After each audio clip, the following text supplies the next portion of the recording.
আসসালামু আলাইকুম। আপনার প্রিয় মানুষ অথবা আপনার ওয়াইফ গোপনে কার সাথে কথা বলছে, আপনি চাইলে খুব সহজেই তাদের ফোন থেকে সম্পূর্ণ কল লিস্ট বের করতে পারবেন। তো চলুন আপনাদেরকে দেখিয়ে দিচ্ছি।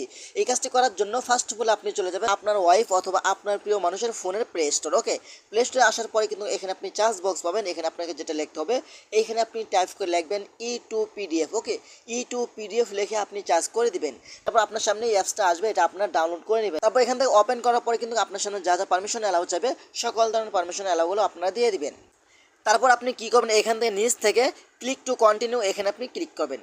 তারপর এখান থেকে জেনারেল কল লগ এখানে আপনি ক্লিক করবেন। আপনি চাইলে এখান থেকে তারিখগুলো সিলেক্ট করতে পারেন, কত তারিখ থেকে কত তারিখ পর্যন্ত নিতে চান। ঠিক আছে, তারপর এখানে একটি নাম দিয়ে দিবেন, যেই নামে আপনার কল লিস্টগুলো জমা হবে। ঠিক আছে, তারপর এখান থেকে এক্সপোর্ট টু পিডিএফ অপশনতে ক্লিক করলে কিন্তু আপনার প্রিয় মানুষের ফোনের সকল কল লিস্ট এখানে চলে আসবে। তো দেখেন এখানে কিন্তু সকল কল লিস্ট চলে এসেছে। তো এইভাবেই চাইলে কিন্তু আপনারা খুব সহজে আপনার প্রিয় মানুষ অথবা আপনার ওয়াইফের কল লিস্ট বের করতে পারবেন। তো আশা করি ভিডিওটা বেশি বেশি শেয়ার করে দিবেন। ধন্যবাদ সবাইকে। আসসালামু আলাইকুম।